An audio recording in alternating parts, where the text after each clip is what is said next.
Et salut à tous les amis, c'est CryptoPartage, c'est un plaisir de vous retrouver pour cette vidéo d'analyse du 27 juillet 2021. On se retrouve avec une map qui a plutôt tendance à corriger très légèrement aujourd'hui, avec un Bitcoin situé à 38 000 $, quasiment moins 1%. Donc voilà, pas de quoi paniquer pour le moment, c'est une correction qui est totalement normale, hein. Je vous rappelle qu'on a enchaîné quasiment 5 ou 6 jours d'affilée dans le vert sur le BTC. Du côté d'Ethereum, pareil, on corrige un peu plus fortement, moins 3%, quasiment 2260 $ au moment où je tourne la vidéo. Et du côté des alts, encore une fois, voilà, quand le Bitcoin corrige, même si c'est très léger, bah, les alts corrigent généralement plus fort. Et on a le cas avec Dodge qui fait moins 8%, Solana moins 8%, 27 $, ICP aussi moins 9%, Kusama pareil, moins 8% pour s'établir aux alentours des 180 $. Et comme d'hab, n'hésitez pas à mettre un petit like dès le début de la vidéo, voilà, pour soutenir la chaîne. Vous êtes d'ailleurs très nombreux à le faire et vraiment ça me touche beaucoup, hein. C'est ce qui permet à la chaîne de se développer. Pour les nouveaux, n'hésitez pas aussi à rejoindre du coup la chaîne YouTube en vous abonnant et en vous abonnant aussi sur les différents réseaux sociaux que j'entretiens, avec notamment Twitter où je suis très actif. On est bientôt 2600 et puis aussi Instagram et le Discord. Allez, on va débuter ces news avec le feuilleton de la journée, c'est Tether qui n'en finit plus d'avoir des problèmes avec la justice américaine. Donc Tether, pour ceux qui ne connaissent pas, c'est le stablecoin le plus utilisé dans les crypto-monnaies, classé troisième en termes de market cap avec plus de 61 milliards de dollars. Donc voilà, c'est quand même quelque chose de conséquent, c'est clairement un pilier des crypto-monnaies. Et régulièrement, Tether a des problèmes avec la justice américaine. Alors il s'était déjà sorti du plus gros feuilleton qu'ils avaient eu avec la justice américaine, qui s'était clôturé en février dernier. Voilà, ils étaient accusés d'aider en gros leur société sœur, donc Bitfinex, de blanchir un petit peu d'argent. Donc voilà, notamment en adossant pas, parce que comment fonctionne un stablecoin, c'est tout simple. Pour un dollar de stablecoin créé, ils doivent acheter un dollar ils doivent stocker un dollar normal à côté. Et eux, ils étaient accusés de ne pas le faire, de créer plus de stablecoins et de ne pas les adosser à des réels dollars derrière. Donc voilà, ça c'était le problème. Et maintenant là, ils sont accusés maintenant de fraude bancaire, les dirigeants de Tether, par la justice américaine. Donc un nouveau problème sur la table. Alors il va falloir suivre ça évidemment avec beaucoup d'intérêt, parce que si vraiment il devrait avoir de vrais problèmes, des condamnations, ou je sais pas, payer des amendes très salées, et peut-être venir même jusqu'à faire tomber le Tether, nul doute qu'il y aurait une grosse répercussion sur les crypto-monnaies, il y aura un gros crack, c'est quasiment sûr, parce que voilà, 61 milliards de dollars qui viennent à être mis en péril, ça ferait clairement bouger l'écosystème.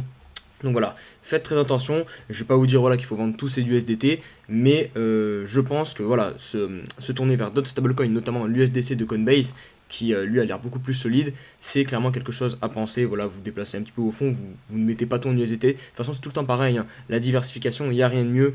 Ne mettez jamais tous vos œufs dans le même panier, et ça c'est pareil pour les échanges. Ne gardez jamais toutes vos crypto-monnaies sur les mêmes échanges. C'est ce qui vous permettra d'être le plus sécurisé. Les innovations liées au NFT qui continuent de se développer, et là c'est quand même quelque chose d'assez énorme qui est créé. Alors c'est avec le musée de l'Ermitage de Saint-Pétersbourg en Russie, qui vont tout simplement lancer leur propre NFT. Donc comment ça va se passer? Ils vont dupliquer des œuvres en fait qui sont présentes dans le musée, et pour cela ils vont utiliser donc, par exemple, pour un tableau, ils vont créer deux NFT, donc un qui sera directement stocké dans le musée et un autre qui sera vendu. Alors je pense que les enchères vont partir très très fort et vont monter très très haut, vu l'engouement qu'il y a déjà autour des NFT. Et là en plus vous mettez ça sur des tableaux très connus, donc ça risque voilà, de faire de faire un bon paquet d'argent encore une fois. Donc voilà, ça montre vraiment que tout l'univers des NFT est clairement en train de se développer, et qu'il faut compter dessus maintenant à l'avenir. CZ de Binance qui annonce la baisse des leviers maximum sur Binance. Donc on passe de x100 quasiment à x20 maximum maintenant. Ça fait suite aussi FTX qui a annoncé la même chose en fait, la plateforme américaine qui a aussi abaissé ses leviers. Et ça c'est évidemment pour lutter, enfin pas pour lutter, mais pour se conformer à la régulation américaine.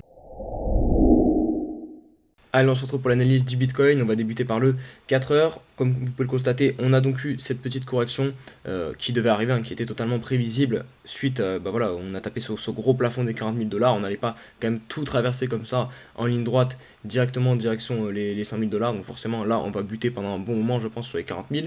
Maintenant, là, ce qui va être intéressant de voir après cette correction, c'est qu'on est déjà en train de bien récupérer. Maintenant, il faut voir si on va réussir à faire un top plus haut que le précédent, donc ici qui est situé à 39 500 $, ou si on peut aussi faire un double top, hein, et derrière venir consolider pendant plus de temps. Là, je pense qu'on est d'ailleurs pile sur un moment de pivot, puisque ça doit correspondre environ au niveau des 50% des 0,5 de l'ancien mouvement. Donc voilà, là on arrive voyez, c'est là où on a méché, hop, 38 000. Donc ça, c'est clairement un niveau pivot. On peut venir buter et venir trouver du coup un top ici au niveau du court terme et ensuite venir chercher plus bas. C'est clairement un scénario possible. Ça, on verra du coup si ça va se produire ou non. Regardez, même sur le RSI, on peut venir buter donc sur la zone des 70. On est sorti par le bas et en général, voilà, ça peut amener à redescendre, peut-être à revenir chercher le niveau 50. Après, voilà, là, c'est vraiment une unité court terme, donc je suis pas fan de faire voilà, des prédictions sur ça. Je préfère prendre un peu plus de recul sur le daily. Voilà, on a eu aussi quand même beaucoup de bougies non-stop vertes.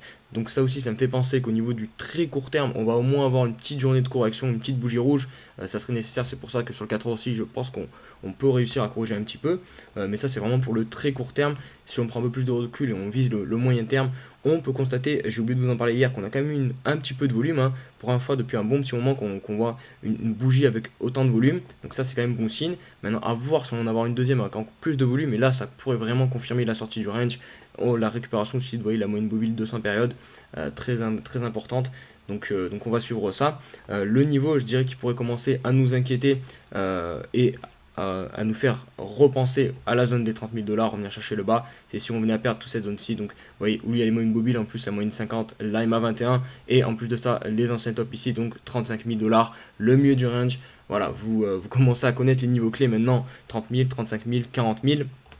Et puis voilà, je pense qu'il n'y a pas plus de choses à rajouter. On attend de voir comment ça va se finir. On a les options du CME qui clôture le vendredi 30. On a aussi du coup la clôture bougie mensuelle. Donc on va avoir, je pense, beaucoup d'activités jusqu'à vendredi. On va suivre ça évidemment sur la chaîne, vous inquiétez pas. Et un petit point rapide sur Ethereum pour constater comme prévu aussi que ce niveau donc de la ligne de coup de ce grand W, on ne la franchit pas pour le moment. Regardez, hier on a tenté une petite tentative de passer par-dessus avec cette mèche. Finalement on est venu clôturer quand même bien en dessous.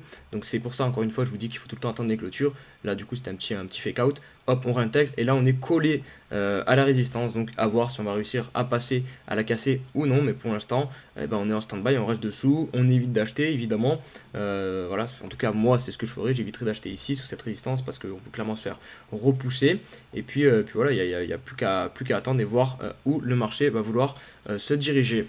Voilà les amis, c'est tout pour cette vidéo. Je pense qu'elle est un peu courte, mais bon, il n'y avait pas grand chose à dire. Hein. Quand la situation n'évolue pas, bah, elle n'évolue pas. Je vais pas changer de discours pour faire une vidéo plus longue.